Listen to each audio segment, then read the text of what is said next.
Olá pessoal, bem-vindos a mais uma aula.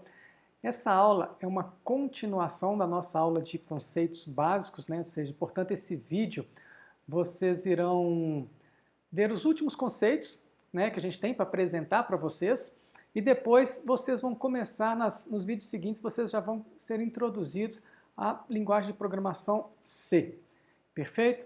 Portanto, hoje eu irei apresentar para vocês fluxogramas. Eu dei uma ideia, né, do que era a questão do programa, o código-fonte, como que a gente faz para compilar, e agora como que a gente faz para representar o nosso programa. Perfeito? Bom, antes da gente falar da representação, só queria relembrar um conceito que eu passei em vídeos anteriores. Tá?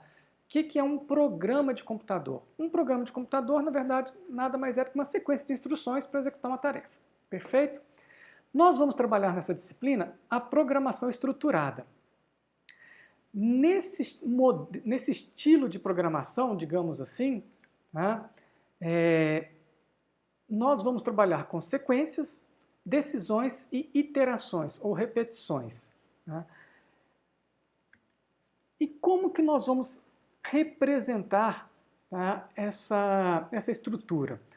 Uma forma que a gente tem, tá, é graficamente, textualmente. Tá? Normalmente, as linguagens ela tem um linguajar próprio, né? E o texto é fácil da gente entender porque está próximo do que a gente fala. E fluxograma, que é uma representação gráfica, na minha opinião também é algo muito fácil de entender. Tá? E qual que é a vantagem da gente ver a representação de um programa por meio de um fluxograma? É porque ela não depende da linguagem.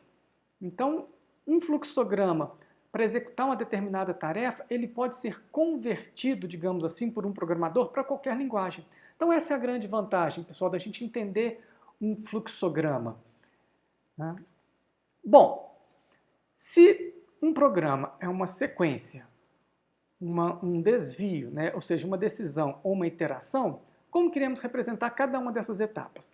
A sequência, né, o próprio nome já diz, eu estou sequenciando instruções, ou seja, eu tenho instruções enfileiradas e elas são executadas na ordem em que elas aparecem. Isso é muito importante, pessoal, a gente ter em mente a ordem de execução, ou seja, a ordem em que cada instrução é processada pelo computador.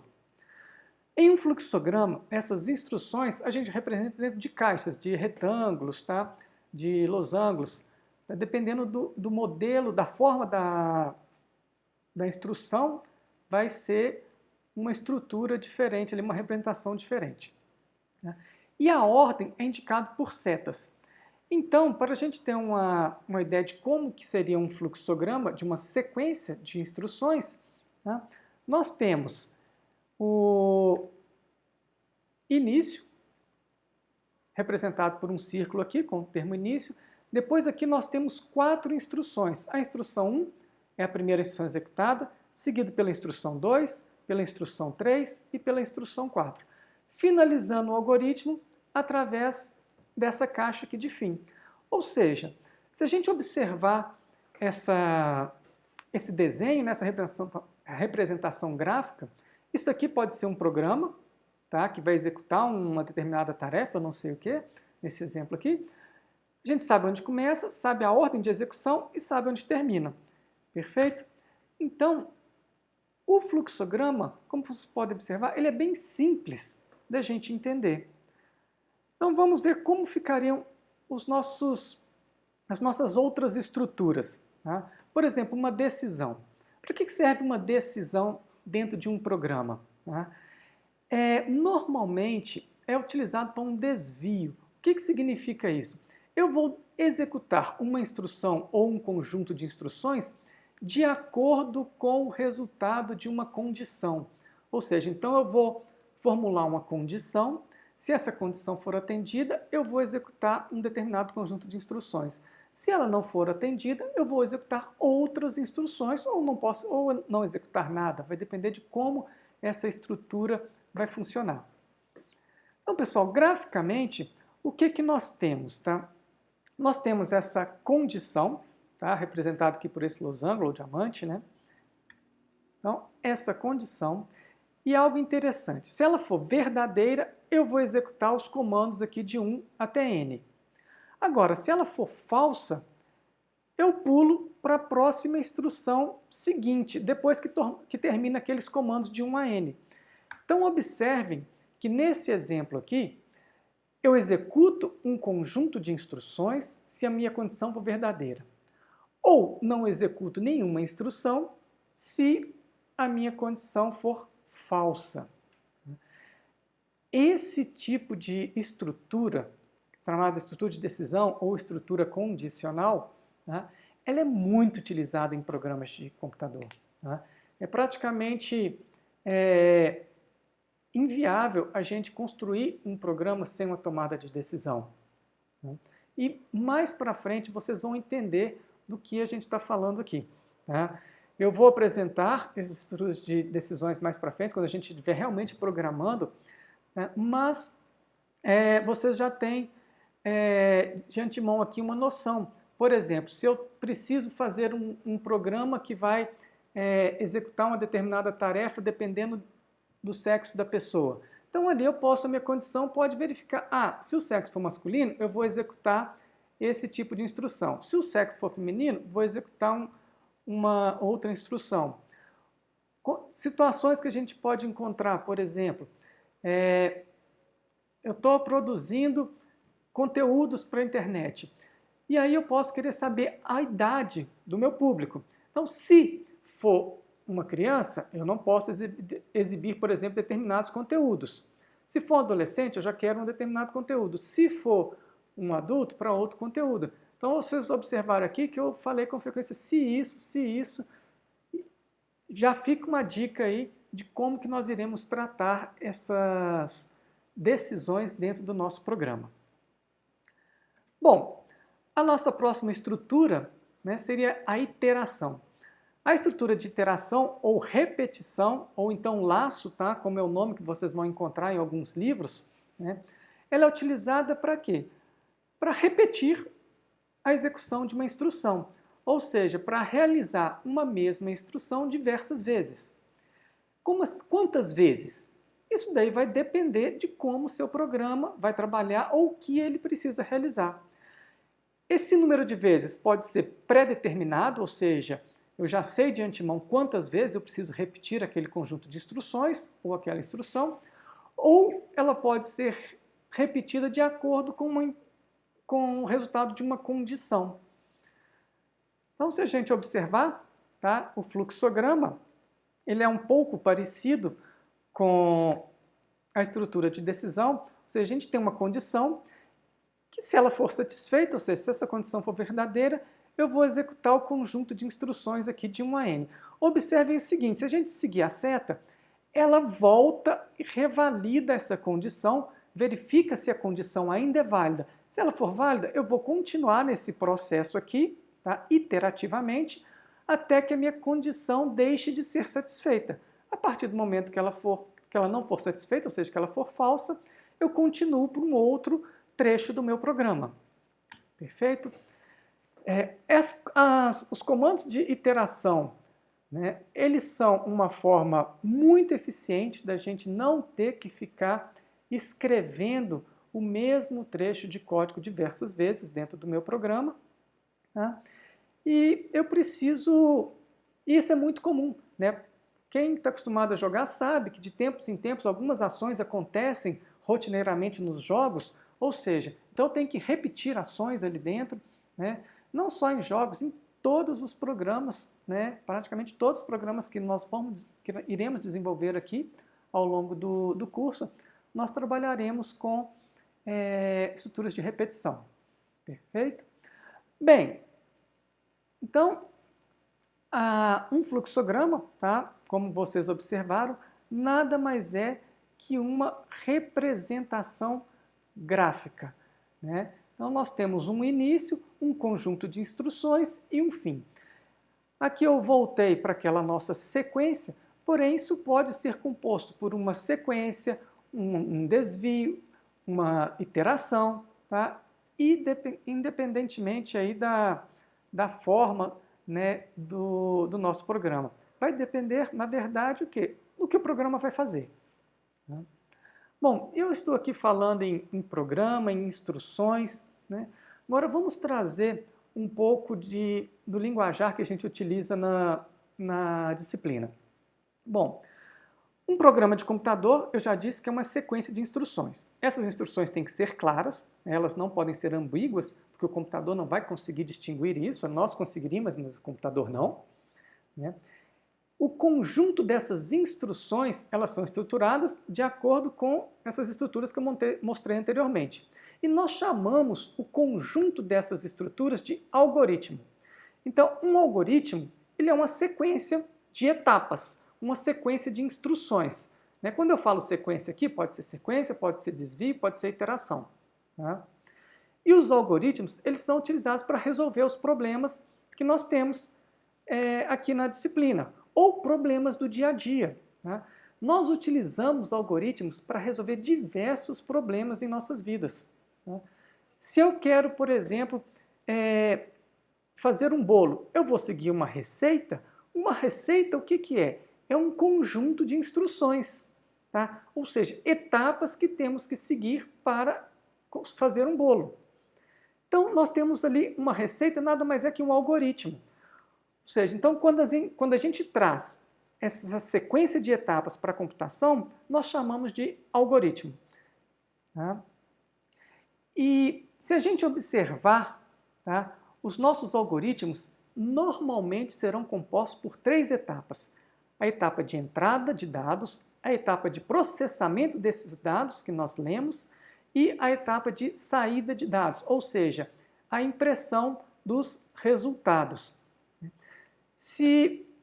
Como assim dividido em 3 etapas? Podem ter programas que não têm todas essas etapas? Pode, mas a maioria dos programas que iremos construir na disciplina seguirão essas etapas.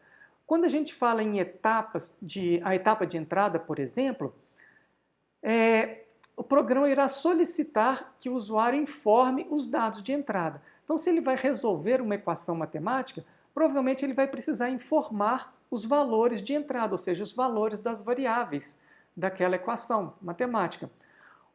O computador vai processar esses valores que foram digitados pelo usuário, né, através do teclado, por exemplo, e vai efetuar um cálculo nesse processamento e vai gerar um resultado. Esse resultado é a nossa saída, que poderá ser impressa na tela, no impressor, enviada via rede de computadores, não importa o método de saída. Né? Então, essas etapas, elas são comuns. Então, já fica uma dica aqui para vocês, quando vocês estiverem construindo algoritmos, construindo programas, tentem separar, né, os comandos, ou seja, as instruções nessas etapas. Isso vai facilitar bastante a construção de um algoritmo. Perfeito? Então vamos pegar aqui um exemplo. Tá? Imaginamos, né, ou seja, você estava assistindo uma aula de física aqui, bacana, e aprendeu, né, que para converter a temperatura de Celsius para Fahrenheit, nós temos uma fórmula. Tá? O TF aqui é a temperatura em Fahrenheit, o TC a temperatura em Celsius. Então, para nós convertermos a temperatura em Celsius para Fahrenheit, o que precisamos fazer? Multiplicar a temperatura em Celsius, TC, vezes 9, dividir por 5, o resultado somar com 32. Então, nós podemos construir, tá, etapas para resolver essa fórmula. Uma sequência sistemática de passos, ou seja, um algoritmo para essa fórmula, tá? Primeiramente, antes de passarmos por fluxogramas, vamos construir esses passos textualmente, tá? Ou seja, vamos escrever esses passos. Qual que seria essa sequência? Tá? Muito simples. Então, está ali a nossa fórmula. Tá? Tá aqui a nossa fórmula. E aqui embaixo nós temos a sequência de etapas. Tá? E aqui eu dividi a entrada, o processamento e a saída. Perfeito? Bom, na minha entrada, o que nós temos? Se eu quero converter a temperatura em Celsius para Fahrenheit, se nós observarmos a fórmula, o que nós precisamos ter? Tá? A gente precisa da temperatura em Celsius. Então, isso aqui é o nosso dado de entrada. Tá? Então, o que precisamos fazer? É ler o valor da temperatura em Celsius. Então, esse é o nosso dado de entrada. Tá? Então, se queremos fazer um programa para converter a temperatura de Celsius para Fahrenheit, a primeira etapa seria ler a temperatura em Celsius. Perfeito, eu li a temperatura em Celsius, vou voltar na minha fórmula. O que eu tenho que fazer? Eu tenho que multiplicar por 9 e dividir por 5. Perfeito? Então, nós vamos fazer multiplicar por 9 e dividir por 5. Esse resultado, a próxima etapa seria o quê? Somar 32 ao valor encontrado anteriormente. Tá? Eu dividi essa etapa da fórmula aqui em duas, porque nós observamos ali na fórmula que nós temos um parêntese, né? Ou seja, temos uma prioridade ali, né? A multiplicação prioritária. Então, vamos dividir por etapas essa fórmula, essa equação. Então, efetuei os cálculos, esse valor vai ser armazenado ali no meu TF, e o que eu vou fazer ao final? Imprimir o valor da saída, ou seja, o TF. Então, essas são as etapas para resolvermos essa equação. Se eu estou conversando com uma outra pessoa, eu não preciso, muitas vezes, detalhar igual nós detalhamos aqui. Tá? Mas para o computador isso é muito importante. Tá? Só que escrever isso textualmente é bacana para a gente ler, mas isso dá um certo trabalho. Qual que seria uma fórmula interessante, tá, da gente representar esse algoritmo? Através de um fluxograma. Então, o fluxograma para aquela representação textual seria o seguinte: começa aqui, através da palavra início, em seguida eu vou ler o valor da temperatura em Celsius, multiplico o valor por 9 e divido por 5, somo com 32 e depois imprimo o valor da temperatura em Fahrenheit. E por fim, né, o algoritmo finaliza através dessa palavra fim. Ou seja, nós temos aqui, né, um fluxograma para calcular a temperatura em Fahrenheit dada a temperatura em Celsius. Né? Algo que eu falei no início desse vídeo, tá? Nós não precisamos entender de linguagens de programação para conseguir ler um fluxograma. Aqui são etapas. Né? Então, quando nós estivermos lendo um fluxograma, a gente vai ter uma representação em alto nível, digamos assim, tá? Porque é uma representação que qualquer pessoa consegue identificar, consegue entender, sem precisar de uma linguagem de programação. Então, nós faremos uso da representação de um fluxograma ao longo dessa disciplina quando formos desenvolver os nossos programas. Eu aconselho vocês, pessoal, a utilizarem também a representação textual quando forem fazer um programa, porque às vezes a gente fazendo etapas textualmente fica fácil depois nós convertermos para a linguagem de programação que iremos utilizar. Perfeito? Bom, então essa aula de hoje, tá? Com isso, finaliza, esse último vídeo finaliza essa aula introdutória dos conceitos básicos. Tá? Eu espero que vocês estejam curtindo esses vídeos. Não se esqueçam, pessoal, vamos inscrever no canal. Agora somos YouTubers. Bom, brincadeiras à parte, boa tarde, boa noite, não sei, né, o horário que vocês estão assistindo, bom dia, e ficamos por aqui, até breve no nosso próximo vídeo. Um grande abraço, fui!